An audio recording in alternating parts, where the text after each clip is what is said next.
Hello friends, welcome to Nandu பாப்பா kitchen. இன்றைக்கி நம்ம வீட்டில் இருக்கிற குறைவான பொருட்களை வச்ச எப்படி ஒரு பேக்கரிகளில் கிடைக்கிற மாதிரி அருமையான ஸ்வீட் ரெசிபி செய்யலான்னு பார்க்கலாம். இந்த ஸ்வீட் ரெசிபி வாயில் வச்ச உடனே சூப்பராக கரையிறது போல் அருமையான ஸ்வீட்டாக இருக்கும். இதை செய்யறதுக்கும் அதிக டைம் எடுக்காது. சீக்கிரமாக குயிக்காக சிம்பிளாக சட்டுன்னு செஞ்சு முடிச்சிடலாம். வீடியோக்குள்ளே போகிறதுக்கு முன்னாடி நம்ம சேனல் நந்து பாப்பா கிச்சனை சப்ஸ்கிரைப் பண்ணிவிட்டு கூடவே இருக்கிற பெல் ஐக்கானே கிளிக் பண்ணிக்கோங்க. அப்போ தான் நான் போடுற வீடியோ உங்களுக்கு உடனே நோட்டிஃபிகேஷனில் வரும். இப்போ இந்த ரெசிபி செய்கிறதுக்கு இது போல் ஒரு பேன் வச்சுட்டு 1 கப் அளவு அரிசி மாவு சேர்த்துக்கலாம். நீங்கள் கடையில் வாங்கின அரிசி மாவோ அல்லது ரேஷன் பச்சரிசி மாவோ எது வேணால் சேர்த்துக்கலாங்க. இப்போ நான் ஸ்டவ் ஆன் பண்ணல, கீழே தாங்க வச்சுருக்கிறேன். 1 கப் அளவு பச்சரிசிக்கு 1 கப் அளவு ஒயிட் சுகர் எடுத்துக்கலாங்க. நீங்கள் ஒயிட் சுகருக்கு பதிலாக நாட்டு சக்கரை கூட எடுத்துக்கலாம், அதுவும் ரொம்பவே டேஸ்ட்டாக இருக்கும். நாட்டு சக்கரை, கருப்பட்டி இந்த மாதிரி எது வேணால் எடுத்துக்கலாம். இப்போ 1 கப் அளவு மாவுக்கு 2.5 கப் அளவு பால் சேர்த்துக்கலாங்க. நம்ம எந்த கப்பால் அளந்தோமோ அதே கப்பால் 2.5 கப் அளவு பால் சேர்த்துக்கலாம். இது காய்ச்சி ஆற வச்ச பாலுங்க. இந்த பாலுக்கு பதிலாக நீங்கள் தேங்காய் பால் கூட சேர்த்துக்கலாம், அதுவும் ரொம்பவே டேஸ்ட்டாக இருக்கும். இன்றைக்கி நான் மாட்டுப்பால் சேர்த்துருக்குறேங்க. மாட்டுப்பாலுக்கு பதிலாக தேங்காய் பால் சேர்த்திங்க அப்படின்னா இன்னுமே சுவை டேஸ்ட்டு ரொம்பவே அருமையாக இருக்கும். இப்போ இது எல்லாத்தையும் சேர்த்துட்டு இது போல் ஒரு விஸ்கு வச்சு நல்லா கிளறி விட்டுடலாம். கொஞ்சம் கூட கட்டிகள் சேராத மாதிரி நல்லா அந்த சக்கரை கரையிறது வரைக்கும் நல்லா மிக்ஸ் பண்ணி விட்டுடலாம். இது போல் ஒரு 5 நிமிஷம் போல் மிக்ஸ் பண்ணதுக்கப்புறமா ஒரு 1/4 டீஸ்பூனுக்கு குறைவாக, அதாவது 2 பிஞ்ச் அளவுக்கு மஞ்சள் தூள் சேர்த்துக்கலாம். இந்த மஞ்சள் தூள் நம்ம எதுக்காக சேர்க்குறோம் அப்படின்னா, இந்த ஸ்வீட் பார்க்குறதுக்கு கொஞ்சம் கலராக இருக்கும், அதனால் மட்டும்தான் இந்த மஞ்சள் தூள் சேர்க்குறோம். இல்லை எனக்கு இந்த ஸ்வீட் ஒயிட்டாக இருந்தாலே போதும் அப்படின்னு நீங்கள் நினச்சிங்கன்னா இந்த மஞ்சள் தூள் சேர்க்கிறத ஸ்கிப் பண்ணிடலாம். இது எல்லாத்தையும் சேர்த்துட்டு நல்லா கலந்து விட்டுடலாம்.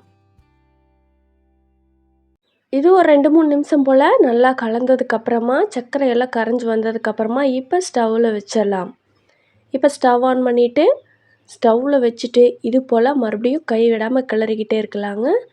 நம்ம அரிசி மாவு சேர்த்துருக்கிறதுனால சீக்கிரமாகவே கெட்டிப்பட ஆரம்பிச்சிரும், அதனால் நம்ம கிளறிக்கிட்டே இருக்கலாம். நீங்கள் கிளறாமல் அப்படியே விட்டுட்டு போயிட்டீங்க அப்படின்னா ஒரு மாதிரி கட்டியாக ஆயிருங்க.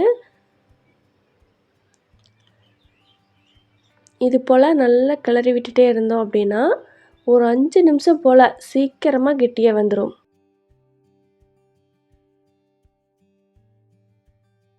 இந்த மாதிரி நல்லா கெட்டியாக வந்ததுக்கப்புறமா மறுபடியும் ஸ்டவ்வை மீடியம் ஃப்ளேமில் வச்சுட்டு நல்லா கிளறி விட்டுடலாங்க. ஸ்டவ் குறைவாக வச்சுட்டு கிளறினீங்க அப்படின்னா மட்டும்தான் இந்த மாவு நல்லா வெந்து வருங்க.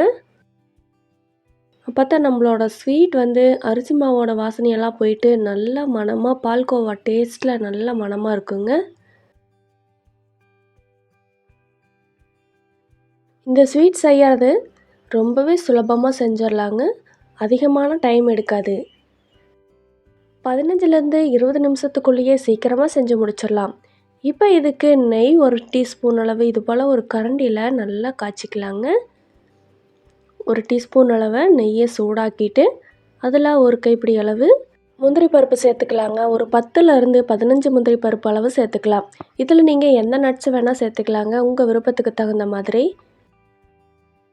இப்போ இதில் கொஞ்சமாக ஏலக்காய் தூள் சேர்த்துக்கலாம்.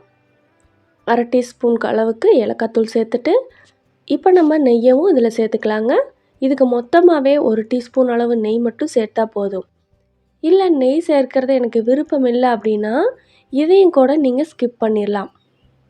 ஸ்கிப் பண்ணிவிட்டு ஆயில் கூட சேர்த்துக்கலாங்க. இந்த அளவு நல்லா வெந்து வந்ததுக்கப்புறமா இது ஓரளவு நல்லா ஆறி வரட்டுங்க. ஆறி வந்ததுக்கப்புறமா நம்ம விருப்பமான ஷேப்பில் கையில் கொஞ்சமாக ஆயிலோ அல்லது எண்ணெயோ அப்ளை பண்ணிவிட்டு ரவுண்ட் ஷேப் வேணால் ரவுண்ட் ஷேப்பில் அல்லது வட்டமாக இந்த மாதிரி எப்படி வேணால் உருட்டிக்கலாம். அது உங்கள் விருப்பத்துக்கு தகுந்த மாதிரி உருட்டிட்டு மேலே கொஞ்சமாக டெசிகேட்டட் கோகோனட், அதாவது வறுத்த தேங்காய் துருவல் சேர்த்துக்கலாங்க. நான் இந்த ஸ்வீட் அலங்காரத்துக்காக மேலே கொஞ்சமாக கலர்ஃபுல்லாக இருக்கட்டும் அப்படின்னு டியூட்டி ஃப்ரூட்டி யூஸ் பண்ணியிருக்கிறேன், அதுவும் ஆப்ஷனல் தாங்க. இது பார்க்குறதுக்கு ரொம்பவே அழகாக இருக்கும், அதனால் நான் யூஸ் பண்ணியிருக்கிறேன். நீங்கள் விருப்பப்பட்டீங்க அப்படின்னா பாதாம் கூட யூஸ் பண்ணிக்கலாம். இந்த தேங்காய் துருவலும் கூட கடைகளில் கிடைக்கிறது போல் நம்மளுக்கு கலர்ஃபுல்லாக அந்த ஸ்வீட் இருக்கணும் அப்படிங்கிறதுக்காக டெசிகேட்டட் கோகோனட் யூஸ் பண்ணியிருக்கிறேங்க. இதே போல் நீங்களும் வீட்டில் செஞ்சு பார்த்துட்டு எப்படி இருந்துச்சுன்னு சொல்லி மறக்காமல் கமெண்ட் பண்ணுங்கள். நம்ம சேனல் நந்து பாப்பா கிச்சனை லைக் பண்ணிவிட்டு ஷேர் பண்ணிவிட்டு இந்த ரெசிபி உங்களுக்கு ரொம்ப யூஸ்ஃபுல்லாக இருந்துச்சு அப்படின்னா நிறைய ஷேர் பண்ணுங்கள். இதே போல் நம்ம சேனலில் நிறைய வீடியோக்கள் இருக்குது, விருப்பப்பட்டீங்கன்னா செக் பண்ணி பாருங்கள்.